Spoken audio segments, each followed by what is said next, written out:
우리 윤대근 선교사님 모실 때에 우리 박수로 환영하면서 모시겠습니다. 선교사님 앞으로 나와주세요.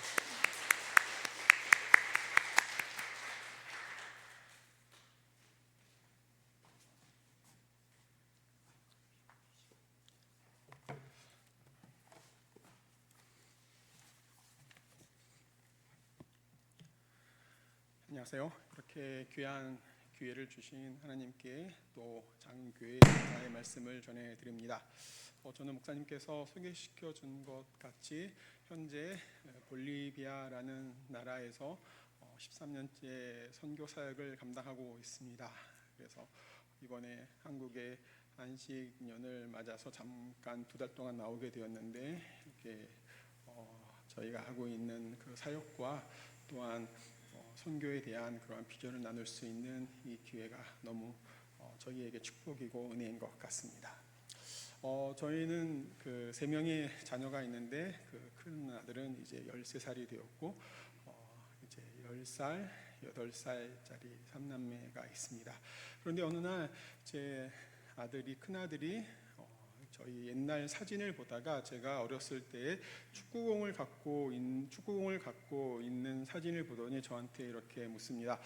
아빠, 이 축구공이 어디 있어요? 하면서 물어보자 제가 아니 이게 몇십 년 전 사진인데 내가 나이가 몇 살인데 내가 어렸을 때 찍은 사진인데 당연히 없지, 당연히 버렸지. 그러면서 이제 저희 작은 아들이 그러면 아빠 어렸을 때 있는 그 장난감이 있었어요? 하고 묻자 아니 당연히 장난감이 있지, 하지만 다 없지 라고 하자 아이들이 이렇게 말합니다.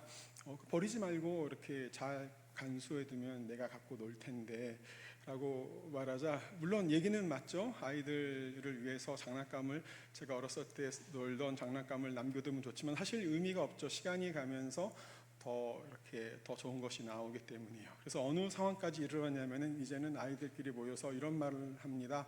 아빠가 죽으면은 아빠 차는 내 차, 그다음에 아빠 노트북은 내 노트북, 아빠 핸드폰은 자기들끼리 이제 벌써 이렇게 제가 없을 때를 예비를 해서 제가 남길 물건을 자기들끼리 이렇게 생각을 하고 있습니다.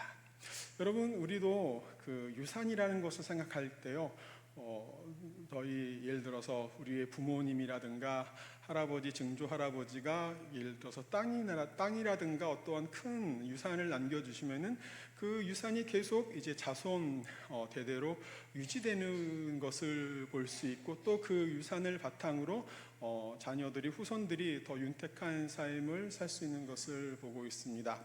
그리고 장흥에 와서 어떤 집사님과 이야기하다가 그분이 14대째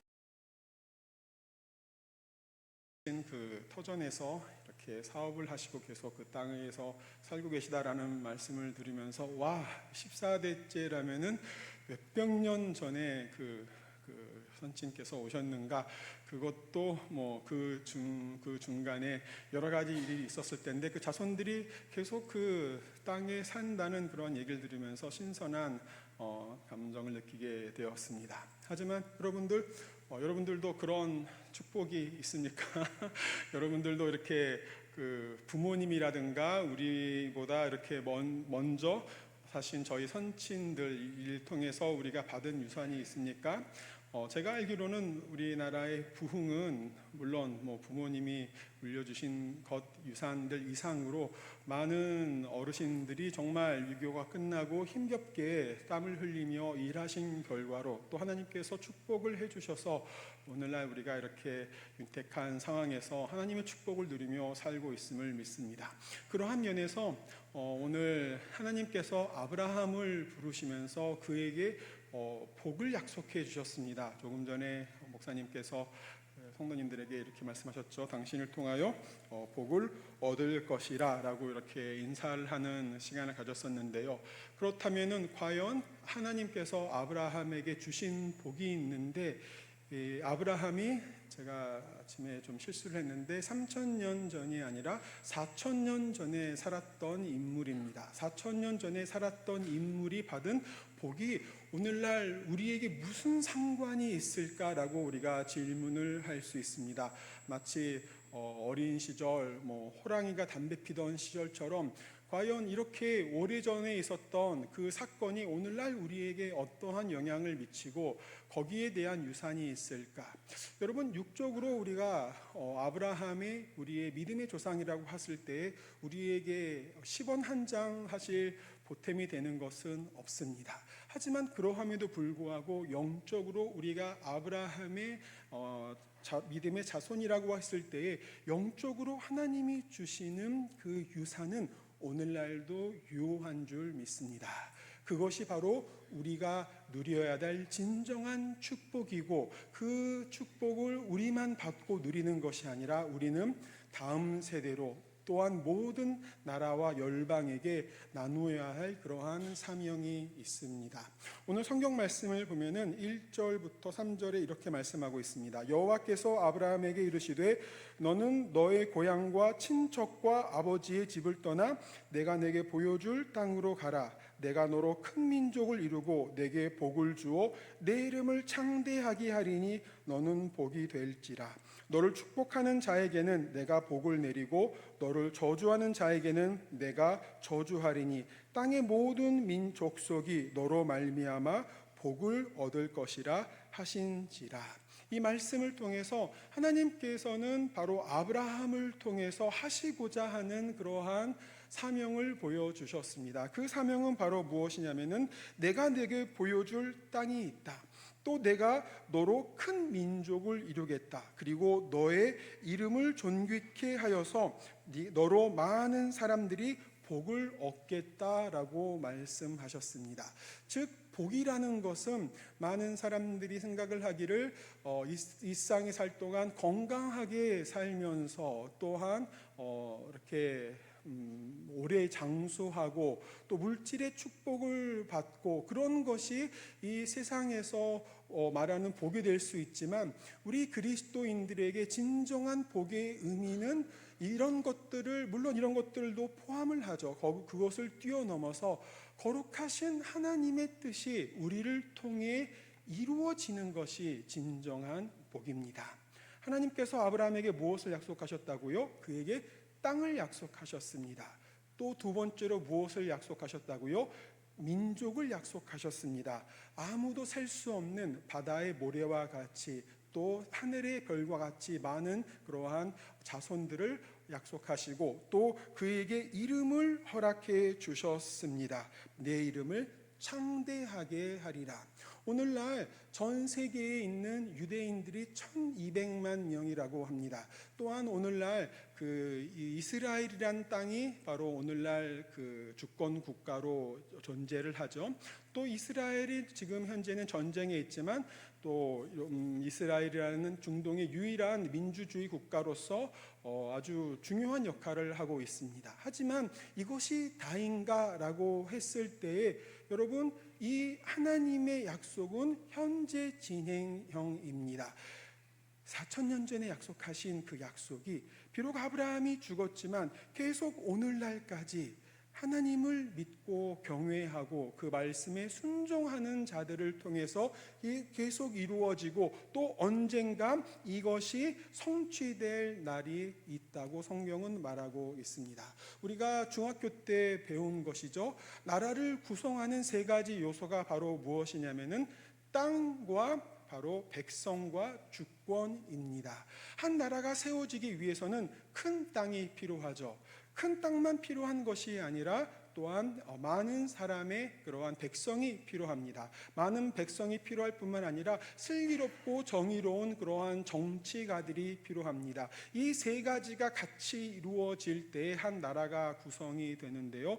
오늘 하나님께서 아브라함에게 주신 이 사명은 바로 하나님의 나라입니다. 내가 너를 향한 계획이 있는데 그것은 바로 너에게 보여줄 땅이 있다. 내가 너로 이룰 계획이 있는데 그것은 너를 통해 많은 큰 민족을 이루겠다. 그리고 너의 이름을 창대하게 하겠다라고 하셨습니다. 이 하나님의 나라의 개념은 바로 예수 그리스도를 통해서 단순히 이스라엘 백성뿐만이 아니라 예수님을 믿는 모든 사람이 바로 이 복에 참여하는 특권을 저희가 받았습니다. 예수님께서 이 땅에 오셨을 때 무엇이라고 선포하셨습니까? 회개하라 천국이 이르렀느니라 라고 말씀하시면서, 천국이라는 것은 바로 마치 나라, 바로 하나님이 다스리는 나라가 나를 통해 이루어진다. 그러는데 이 나라는 바로 단순히 이스라엘 백성만 이스라엘 백성으로 구성되는 그런 하나님의 나라가 아니라 바로 예수 그리스도를 구주로 고백하는 모든 사람들이 다 믿음의 자손으로 아브라함과 동일한 복을 받게 된다는 것입니다. 그래서 우리나라도 비록 유대인들과는 피 한 방울 섞여 있지가 않지만 이 아브라함의 영적인 복에 참여하게 되어서 이 복으로 말미암아 하나님께서 우리 대한민국 교회를 축복해 주시고 바로 우리의 삶을 통하여서 하나님의 뜻을 이루어 가고 계심을 믿습니다. 여러분, 오늘 성경 말씀에 보면은 아브라함의 나이가 75살 때 하나님의 음성을 듣고 그가 순종하여 땅을 떠났다라고 말하고 있습니다. 여기서 중요한 것이 있습니다.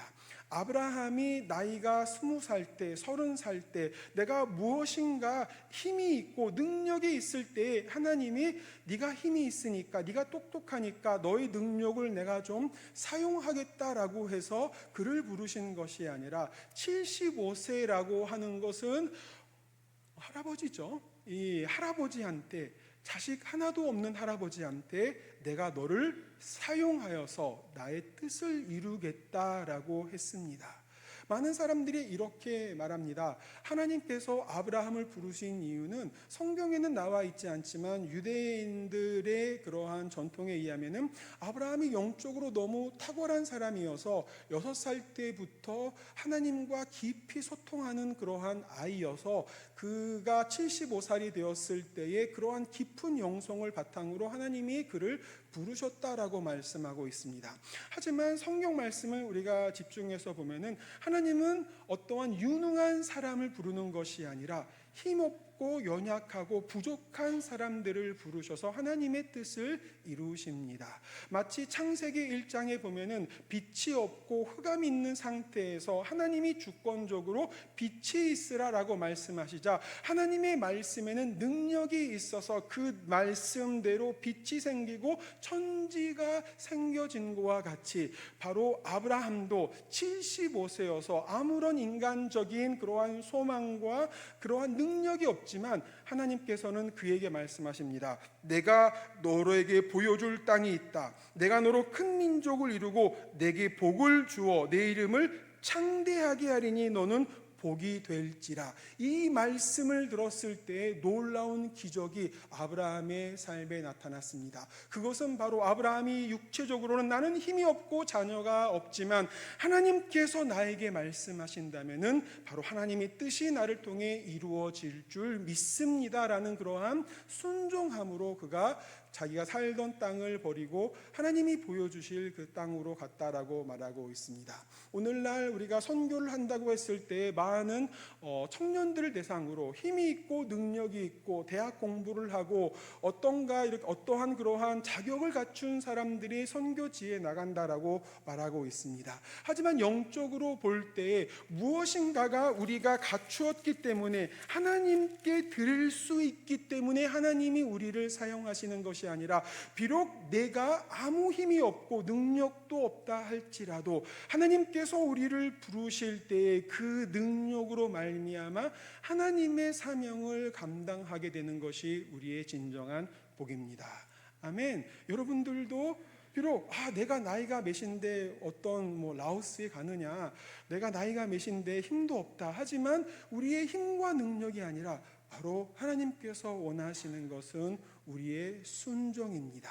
하나님의 뜻이 내 생각보다, 내 능력보다, 내 가진 것보다 더 크다는 것을 깨달을 때에 바로 오늘날 우리는 그 하나님의 뜻에 마치 하나님께서 예수님이 제자들에게 나타나셔서 나를 따르라 내가 너희로 사람 낚는 어부가 되게 하겠다. 그 당시 제자들은 어떠한 무직 상태로서 놀고 먹고 있던 사람들이 아니라 베드로는 이렇게 열심히 일을 하고 있던 사람으로서 낚시를 하고 있었고, 마태는 돈을 세고 있었고 열심히 일하고 있던 그 사람들이었지만 예수님의 말씀을 들었을 때에 그들의 마음에 새로운 소망이 창조가 되어서 그들은 자기가 가진 배와 자기가 가진 모든 일을 두고 주님을 따랐다라고 말하고 있습니다. 오늘날 하나님께서 우리를 향한 계획이 있습니다. 근데 그 계획은 바로 은혜입니다. 내가 가진 힘과 능력과 나의 그러한 열정이 아니라 오직 하나님의 말씀으로 말미암아 하나님의 뜻이 우리를 통해 이루어짐을 믿습니다. 예수님께서는 바로 온 천하에 다니며 복음을 전하라라고 말씀하셨습니다. 바로 유대인들, 이스라엘 백성이 아브라함의 자손뿐만이 아니라 바로 우리 대한민국, 우리나라가 예수님을 믿음을 통하여서 복을 받아서 하나님의 뜻을 이루기 위하여서 선교의 역할을 감당하는 것과 같이 하나님은 하나님의 시간대에 하나님의 일을 하나님의 방식대로 이룰 것입니다. 계시록에 보면은 뭐라고 말하고 있습니까? 세 개의 열방 민족이 계시록 7장 9절에 보면은 이일 후에 내가 보니 각 나라와 족속과 백성과 방언에서 아무도 능히 셀 수 없는 큰 무리가 나와 흰옷을 입고 손에 종려 가지를 듣고 보호자 앞과 어린 양 앞에 서서 외쳤다라고 말하고 있습니다.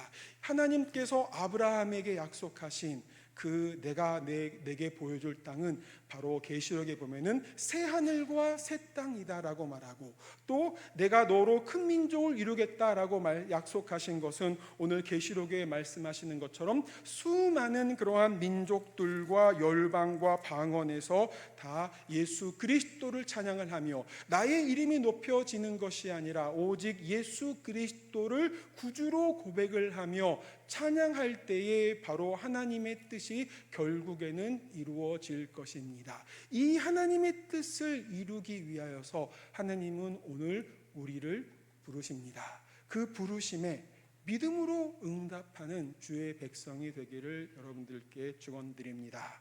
그런데 어떻게 하나님께서는 이 일을 이루어 가고 계십니까?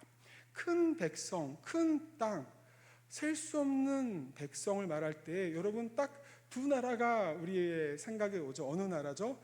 중국이죠. 이렇게 중국이 이제 10억이 넘고, 그 다음에 얼마 전 이제 인도가 이제 중국을 넘어서 이렇게 10억이 넘었는데, 그러면 과연 중국과 인도라는 나라가 사람 수가 그렇게 많으니까 축복받은 나라인가라고 생각할 수는 있지만, 우리가 예수님께서 모든 사람을 위해 죽으셨다라고 말씀하실 때에 모든 사람이라는 말은 교단에 따라서 이해하는 것이 다릅니다. 어떠한 사람들은 모든 사람이라는 것은 바로 결국에는 예수님은 산타 할아버지처럼, 산타 할아버지가 12월 25일 날 하하하 호호호 하면서 너 말을 잘 들었으니까 내가 선물을 줘야겠다라고 말하면서 예수님이 마치 산타 할아버지처럼 모든 아이들에게, 모든 사람에게 구원을 주시는 그러한 분으로 이해를 할 수가 있습니다. 하지만 저희 장로교의 탁월한 하나님의 예정서를 보면은 누군가가 바로 이 예수님을 믿게 되는가라고 했을 때에 바로 천국이 아무도 거주할 장소가 없어서 그냥 아무나 와서 이 자리를 채워라라는 그러한 장소가 아니라 바로 창세전에 하나님께서 예비하신 사람들이 바로 주님께 나온다라고 말하고 있습니다. 우리가 능력이 많아서 다른 사람들을 교회로 이끄는 것이 아니라 바로 우리가 복음을 전할 때에 바로 복음의 능력이 나타나게 됩니다. 그 복음의 능력이라는 것은 바로 복음을 들었을 때에 우리 마음에 하나님이 말씀을 듣고 바로 예수 그리스도께 나오게 된다는 것입니다. 출애굽기에 보면은 모세가 하나님의 부르심을 받고 하나님이 이렇게 말씀하십니다. 네가 다시 애굽으로 가서 억압받고 있는 나의 백성에게 가서 내가 보여줄 아브라함에게 약속한 그러한 새 땅, 젖과 꿀이 흐르는 땅으로 가라라고 말씀을 하셨는데, 그때 아브라함이 이렇게 얘기합니다. 사람들이 내 말을 듣지 않을 것입니다.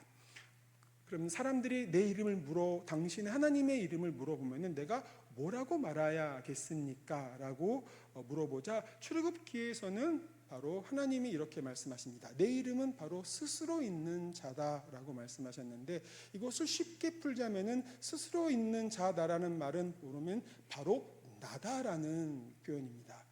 하나님이 자기를 어떻게 표현하셨다고요? 어떻게 소개하셨다고요? 하나님의 이름 뭐라고요? 바로 나다.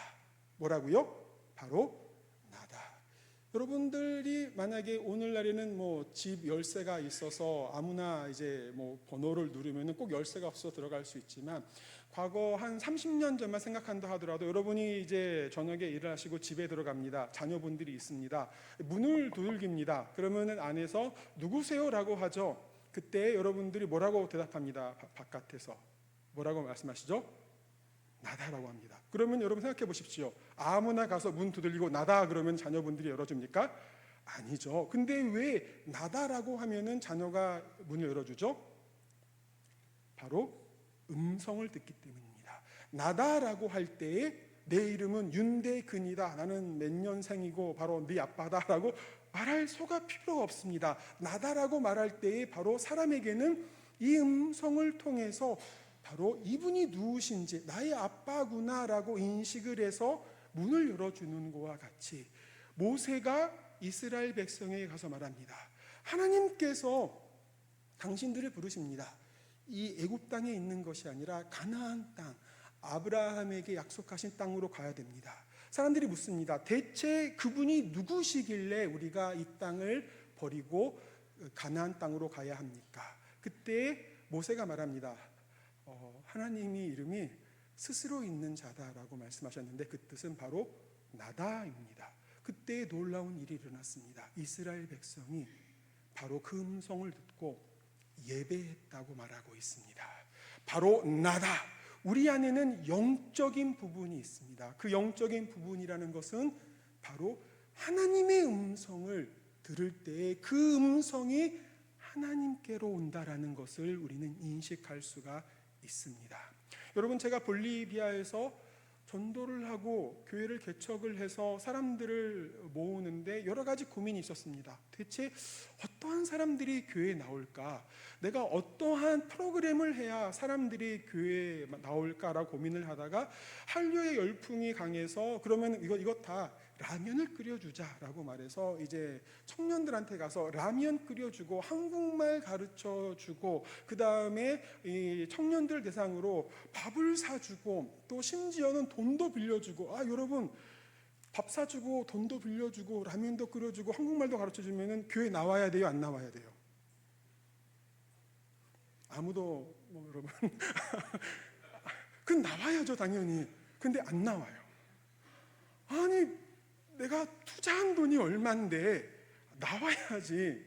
그러는데 거기서 알게 된 것은 이 사람들의 마음에는 그냥 한류 열풍, 예를 들어서 그 볼리비아에는 그 천국의 계단이라는 한류 드라마가 너무 인기가 있어서 그게 안 본 사람이 없어요. 저 빼고 다 본 것 같아요. 그래가지고 그래서 이제 한류 열풍으로 인해서 많은 사람들이 한국에 대해서 관심을 가지고 있지만 딱 거기까지입니다. 이들에게는 한글, 라면, 김밥 만드는 것이 흥미롭고 재미있는 것이 있지만 거기까지입니다. 거기에 넘어가서 복음을 전할 때 이것은 내가 원하지 않는다. 아니 제발 예수님을 믿어주십시오. 당신 죽어서 천국에 가게 됩니다 라고 말할 때 사람의 마음이 닫혀지는 것을 보게 되었습니다. 여러분, 우리가 전도할 때 우리는 상대방을 고르죠. 이 사람 직업이 뭐예요? 돈을 잘 벌고 똑똑하고, 그러면 우리가 좀 마음이 이렇습니다. 이 사람한테는 전도가 잘 안 될 것 같습니다. 왜냐하면 너무도 많이 배우고 똑똑하고 돈도 많고 그러면은 필요한 게 없죠. 그러면 대신 우리가 누구에게 눈을 돌립니까? 어디서 혼자 사시는 분, 아이라든가 좀 이렇게 좀 연약한 사람들에게 복음을 전하면은 이 사람들은 연약하니까 좀 복음을 쉽게 전달하면 받겠다라고 생각을 했습니다. 근데 그게 아니더라고요. 모든 사람들은 죄인이기 때문에 우리는 복음을 거절합니다. 그것뿐만이 아닙니다. 여러분, 복음을 전하다 보니까 사람들이 이렇게 말합니다. 예수님을 믿어요? 예수님이 진정 살아계시다라고 하면은 나한테 좀 나타나 주십시오. 내 꿈에 나타난다고 하면은 내가 다음날 교회 가겠습니다. 이렇게 말합니다. 또 어떤 사람들이 이렇게 말합니다. 당신이 복음을 전해요? 나는 안 믿겠습니다. 왜 안 믿어요? 당신은 가난하기 때문이에요.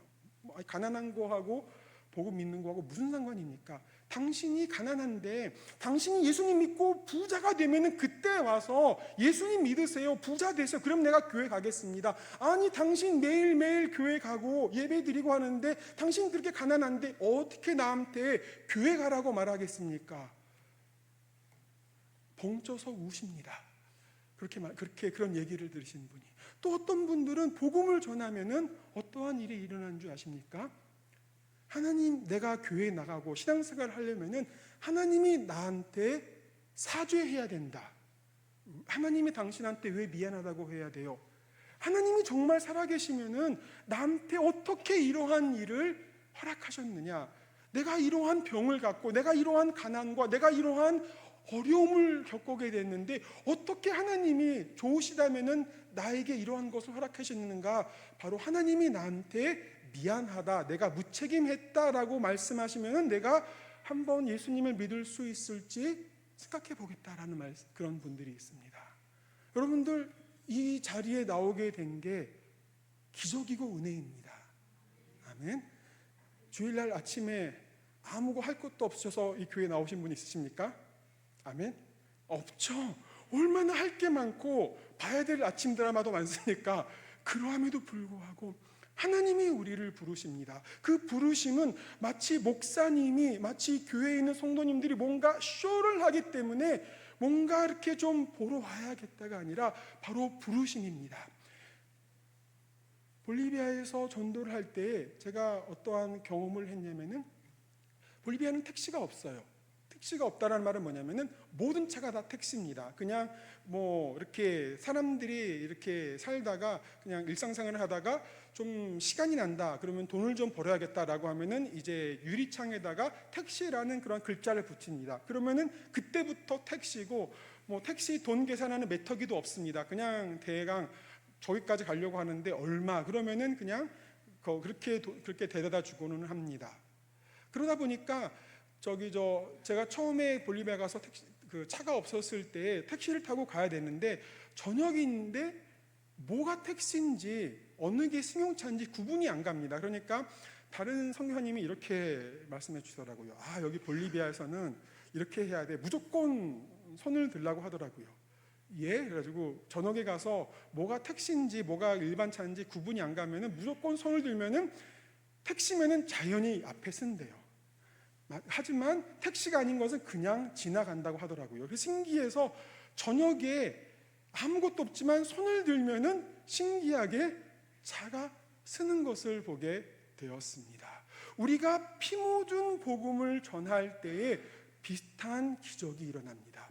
모든 사람들이 우리가 전하는 복음을 듣게 되지만 그 모든 사람이 다 예수님을 믿고 교회에 나오는 것은 아닙니다. 바로 하나님께서 예비하시고 하나님께서 구원하기로 작정하신 사람만이 바로 복음을 들었을 때에 이 복음을 통해 나는 예수님의 음성을 듣는다. 예수님께서 뭐라고 말씀하셨습니까? 요한복음에서는 내 양은 내 음성을 듣나니라고 말하겠습니다. 또한 로마서에는 뭐라고 말씀하고 있습니까? 믿음은 들음에서 난다라고 말하고 있습니다. 우리가 복음을 들을 때에 복음은 능력이 있어서 무엇을 한다고요? 창조합니다. 우리 안에 없었던 것을 창조하는데 그것은 바로 믿음입니다. 나 혼자 무엇인가 믿으려고 노력하는 것이 아니라 우리가 바로 성경 말씀 복음을 들을 때 그 능력의 복음이 바로 내 안에 믿음을 창조하여서 예수님이 나의 구주이라는 것을 깨닫게 되는 그러한 놀라운 은혜의 역사가 나타나게 되는 것입니다. 솔로몬 왕이, 여러분 우리가 동화처럼 얘기를 하죠. 얼마나 지혜로운지 두 여인이 싸웁니다. 이 아기가 내 아기다, 이 아기가 내 아기다 라고 했을 때에 솔로몬 왕이 이렇게 말합니다. 칼을 가지고 와라. 이 아이를 잘라서 나누어 주겠다 라고 말하니까 어떤 학생이 이렇게 말했대요. 네가 만약에 그 엄마라면 뭐라고 대답을 했을까라고 하니까 이 여자아이가 그 아이를 잘라서 가장 큰 쪽을 주세요 라고 말했다고 합니다. 뭐 그런 식 접근으로 이렇게, 그때 솔로몬 왕이 잘라라 라고 하니까 어떠한 반응이 있었죠? 두 반응이 있었습니다. 가짜 엄마는 뭐라고 말하죠? 잘라라. 나한테 가장 큰 쪽을 줘라. 하지만 진짜 엄마는 뭐라고요? 예? 나 진짜 엄마 아니야. 줘. 왜 그랬죠? 마음에 고통을 느꼈기 때문입니다. 자기의 진정한 아들이기 때문에요. 마찬가지로 이것이 그리스도를 나타냅니다. 오늘 우리가 십자가의 복음을 전할 때에 예수님께서 당신을 위해 십자가에서 못 박혀 돌아가셨습니다. 이 복음을 전할 때에 세상 사람들은 잘라라, 죽어라, 2000년 전에 있었던 일 가짜다, 그거를 어떻게 알고 내가 내 삶을 드리겠느냐, 나랑 전혀 상관이 없다라고 말합니다. 하지만 하나님께서 예비한 사람들은 어떻게 되죠? 바로 피 묻은 복음을 전할 때에 놀라운 기적의 역사, 은혜의 역사가 나타납니다. 내가 비록 예수님에 대해서 예자도 모르고 이 성경 말씀도 한 번도 읽어보지 않았지만 바로 예수님의 피 묻은 복음, 예수님께서 당신을 위해 죽으시고 오늘 당신을 하나님의 자녀로 만드시고 당신을 통해서 하나님의 계획을 이루신다라는 그러한 음성을 들을 때에 바로 하나님의 선택한 백성들은 바로 그 하나님의 복음 앞에, 예수님의 복음 앞에 무릎을 꿇고 주님 앞에 나오는 구원의 역사가 오늘날도 있게 되는 것입니다. 이 구원의 역사를 이루기 위하여서 하나님께서는 오늘 우리를 부르셨습니다. 우리가 능력에 있어서 우리가 무엇인가 잘하고 있는 것을 주를 부르신 것이 아니라 바로 하나님께서 우리를 구원하신 것은 내가 은혜로 구원을 받았듯이 오늘 말씀처럼 너로 말미암아 복을 얻을 것이다 라고 말하면서 우리의 모습을 통해서 다른 사람들이 바로 피 묻은 예수 그리스도의 모습을, 예수 그리스도의 음성을 듣게 되는 것입니다. 제가 어렸을 때는 아니고 중학교 때 이제 아르헨티나로 이민을 갔었는데요. 물론 여기 뭐 목사님과 또 아르헨티나에서 오신 분들이 여기 많이 여러분들이 계셔서 큰 의미는 없지만 아르헨티나로 이민을 가서 저는 한국 사람들이 없는 그러한 시골 마을에 살았었습니다. 그런데 처음에 이민을 가서 언어도 안 되고 또 친구도 없고 그러다 보니까 매일매일 학교는 갔는데 내가 이렇게 무능한 사람인가, 내가 이렇게 공부도 못하고 친구도 못 사귀고, 어떤 사람들은 이렇게 말해요. 친구를 잘 사귀어서 그 친구한테 너 공부 좀 도와달라고 그래, 컨닝도 하고, 근데 뭐 도움을 구할 친구도 없고 언어도 안 되고 그러다 보니까 나는 이렇게 아무것도 아닌 자구나라고 생각을 했었습니다. 그때 그 당시에 이제 이민자의 날이라는 행사가 있었는데 그 각 나라마다 이제 그 이민자의 나라기 때문에 각 이제 나라 사람들이 그 나라의 국기를 들고 이제 거리를 행진을 합니다.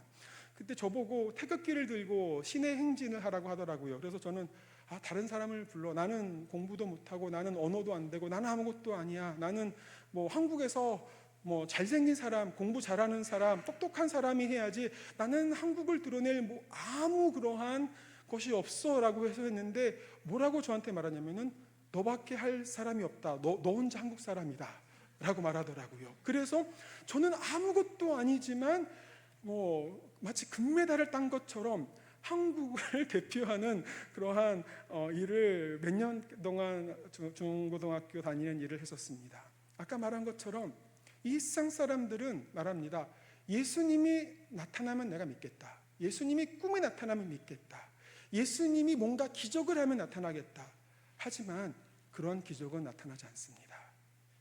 하지만 여러분, 이 예수님을 안 믿는 사람들에게 여러분, 그분들이 어떻게 구원을 받습니까? 누구를 통해서요? 어떻게 하늘나라가 있고, 어떻게 하나님이 계시고, 어떻게 예수님이 좋으신 분이라는 것을 깨달을 수가 있죠? 바로 누구를 통해서요? 나를 통해서. 비록 나는 아무것도 아니지만 하나님이 나에게 베풀어 주신 그 은혜가 역사하여서 바로 우리의 주변에 있는 사람들이 바로 우리를 통해서, 당신을 통해서 예수님을 발견하게 되고 하나님의 뜻이 이루어지는 기적이 역사가 일어납니다. 물론 내가 잘 되고 잘 못돼서가, 내가 잘 돼서 나를 봐라, 내가 예수님 믿고 이렇게 축복을 받아서 건강하고 좋은 직장 있고 가족도 있고 집도 있다라는 것이 아닙니다. 오직 예수 그리스도의 은혜입니다. 박윤선 목사님이라는 훌륭한 성경학자가 계셨는데 제가 얘기를 들었는데, 이분이 시골에 가셔서 전도를 했다고 하십니다. 근데 전도를 해서 말씀을 전하니까 마태복음 말씀, 너희는 먼저 그의 나라와 그의 의를 구하라, 그리하면 이 모든 것을 너희에게 더하여 주시리라. 그런데 설교 때 어떤 사람이 이렇게 말씀을 했대요. 아니, 만약에 우리가 하나님의 나라를 구했는데 하나님이 아무것도 더하여 주지 않으면 어떻게 됩니까? 내가 예수님을 열심히 믿는데 하나님이 나한테 물질도 안 주시고 건강도 안 주시고 아무것도 안 더해주시면 어떻게 합니까? 라고 물어보자 그때 이 박유선 목사님이 좀 엉뚱한 대답을 하셨대요. 어떻게 대답했냐면은, 우리가 하나님의 나라를 구했을 때 하나님이 아무것도 안 더해 주십니까? 그러면은 거기서 같이 죽읍시다 라고 말했대요. 아니, 그건 답변이 아닌데 같이 죽읍시다 라고 말했는데 그 얘기를 들은 사람이 놀라운 역사가 나타나서 예수님을 믿고 그 교회의 성도가 되었다라고 합니다. 바로 하나님의 구원의 역사. 비록 내 삶에는 아무런 그러한 놀라운 것과 다른 사람에게 보여줄 것이 없지만 하나님의 은혜가 바로 이 부족한 우리를 통하여서 바로 역사하여서 이 하나님의 복이 우리를 통해 흐를 수 있도록 우리를 부르셨다라는 것입니다. 오늘 우리의 사명은 이렇게 정리할 수 있습니다. 여러분, 하나님께서 아브라함에게 말씀하셨던 것처럼 내가 너에게 보여줄 땅이 있다. 그 땅은 바로 무엇입니까? 오늘 우리가 살고 있는 땅, 오늘 우리가 살고 있는 장소, 내 마음, 내 가정, 내 일자리, 내 공부터가 예수님이 다스리는 땅이 되게 하는 것이 우리의 사명입니다. 나와 관계하는 사람들, 나와 관계하는 내 자녀들, 내 부모님들, 내 친구들이 나를 통하여서 구원의 복을 얻게 하는 것이 바로 우리의 사명입니다. 또 우리의 사명은 우리가 뭔가가 놀라운 일을 해서, 제가 아르헨티나에 오래 살다 보니까 아르헨티나 시민권자인데 한국에 오니까 그렇게 혜택이 많더라고요. 그래서 제가 볼리비아 살 때 볼리비아에 있는 한인 영사님을 만나서 제가 좀 어떻게 한국 국적을 다시 회복할 수 있을까요? 라고 물어봤어요. 그러니까 영사님이 이렇게 대답하십니다. 한국 국적을 쉽게 안 줍니다 라고 하면서, 근데 한 가지 방법이 있습니다 라고 해서 어떻게 하면 한국 국적을 회복할 수 있을까요? 그러더라. 그러니까 국위선양을 하면 됩니다. 그래서 뭐를 어떻게 하면 되는데요, 국위선양을요? 그러니까 올림픽 나가셔서 금메달을 따십시오. 예? 그래서 제 나이가 몇인데 어떻게? 그래서 한국 국적은 내 힘으로 내는 것이 아니구나. 우리가 할 수 있는 것은 아무것도 없습니다. 하나님의 나라가 우리의 삶에 나타나기 위해서 내 힘으로 할 수 있는 것이 없습니다. 하지만 바로 하나님, 나를 도와주십시오. 내가 있는 장소가 하나님이 다스리는 장소가 되게 하여 주시고, 나를 만나는 사람들이 바로 예수 그리스도의 형상을 바라보게 하여 주시고, 또 내가 뭔가가 유명한 사람이 되어서 올림픽에 나와서 내 석자 이름을 남기는 것이 아니라 바울이 빌립보서에서 고백한 것처럼 바로 예수 그리스도의 이름이 존귀케 되기를 원하노라 라고 하면서, 내 이름은 사라지겠습니다. 내 이름은 지워주십시오. 하지만 오직 예수 그리스도 나의 구주 이름만이 남아지고 영광받기를 소원합니다. 그러한 복을 누리시는 여러분들이 되시기를 축원합니다. 마지막으로, 선교는 지금 어떠한 큰 도전에 빠져 있습니다. 2050년이 되면은 바로 앞으로 25년이 남았는데 2025년이 될 때에 어떠한 일들이 예상이 되냐면은 여태까지는 이제 기독교 인구가 전 세계에서 가장 큰 종교였는데요. 지금 한 17억 정도가 되고 이제 모슬렘권 사람들이 한 15억 정도 되는데 이제 2050년이 되면은 이제 이슬람 종교가 기독교의 숫자를 넘어서 이제는 모슬렘이 전 세계에서 가장 큰 종교가 되는 시점이라고 합니다. 왜냐하면 기독교를 믿는 나라들은 자녀를 낳지 않기 때문에 계속 인구가 줄어들고 있는 상태지만 모슬렘들은 계속 이제 아이들을 많고 다자녀이기 때문에 이제 모슬렘이 이제 어떻게 보면은 어떠한 영향력이 생길지는 모르고 또 2050년에 되면은 아마 많은 사람들이 생각하기를 이제 중국의 경제가 계속 발전하여서 공산주의, 사회주의 국가가 이제 미국의 경제를 뛰어넘는 그러한 일이 벌어질 거라고 예측을 합니다. 또한 세 번째로 인구의 3분의 2가 이제는 도시화 현상으로 옛날에는 선교를 하기 위해 먼 곳에 가게 되었지만 이제는 먼 곳에 가는 것이 아니라 우리가 살고 있는 이 도시의 전 세계의 인구의 3분의 2가 다 몰리는 곳이 된다고 합니다. 여러분, 우리 힘을 내십시다. 2025년 얼마 안 남았습니다. 몇 년 남았다고요? 25년 남았습니다. 그때까지 건강하셔서 준비하시기 바랍니다. 하나님, 나에게 사명이 있습니다. 그냥 내가 여기서 예수님 믿고 천국 가는 것이 아니라 내가 하나님의 뜻이 이루어지기 위하여서 바로 우리나라가 선교 강국이 되고 내가 섬기는 이 교회가 선교적인 비전을 갖고 아브라함의 복이 되리라라는 그러한 축복으로 우리나라를 통하여서 하나님의 뜻이 이루어지게 하여 주시옵소서. 또한 이곳에 있는 이 바로 장흥이라는 도시가 아까 기도하신 것처럼 이렇게 700세대가 오는데 많은 사람들이 오게 되는데 이것을 위해서 우리가 준비하고 기도하여서 바로 하나님께서 계획하신 아브라함의 복이 우리를 통해 이루어지는 은혜를 허락해 달라고 기도하는 주의 백성이 되었으면 좋겠습니다.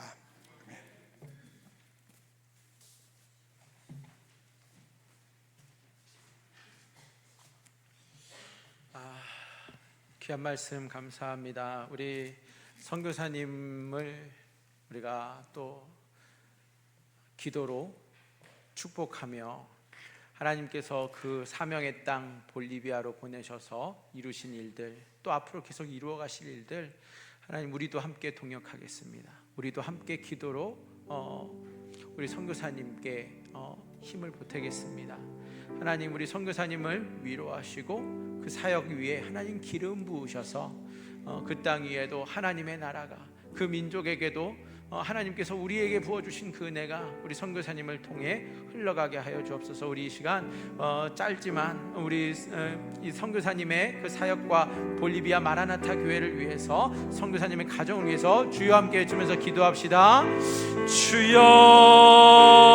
하나님, 그렇습니다. 하나님께서 아버지 사명을 주셨고 하나님 주님께서 소명 따라 순종하며 나아간 우리 선교사님 통하여 하나님 꽃차반바 위에, 볼리비아 위에 하나님께서 아버지 역사하고 계심을 믿습니다. 하나님 주의 자녀를, 주의 주님 종을 올려드립니다. 하나님 받으시고 하나님께서 그 땅 위에 오늘도 하나님 되심을 나타내시며 하나님 우리 또 장흥교회가 함께 협력하여 기도로 후원하며 하나님 함께 아버지 위로하며 아버지 동역할 때에 하나님 그 땅 위에 하나님의 나라가 임하고 하나님의 역사가 나타나며 아버지 우리도 함께 하나님의 놀라우신 섭리를 하나님 경험하며 바라보며 아버지 선교사님을 아버지 주님 통하여 일하시는 하나님이 나의 하나님을 하나님이 되심을 확인하며 아버지 찬양케 하여 주시옵소서. 하나님 사모님과 아버지 새 자녀 위에 길을 하나님께서 아버지 날마다 주님 그 앞길을 하나님께서 아버지 열어주시고 아버지 위로하시고 하나님 그 자녀들의 아버지 앞길을 주님께서 복을 주시어서 이들을 통하여 만민이 하나님 앞에 돌아오는 아버지 구원의 역사가 일어나는 아버지 귀한 아버지 사역자 되게 하여 주시고 아버지 가정 되게 하여 주시옵소서. 하나님 함께하게 하심을 감사합니다. 오늘도 귀한 말씀으로 도전 주셨사오니 그 말씀 앞에 우리가 오늘도 순종하며 나아가겠습니다. 아버지 다짐함을 결단하는 모든 이들 위해 하나님께서 아버지 함께해 주시고 역사하여 주시옵소서.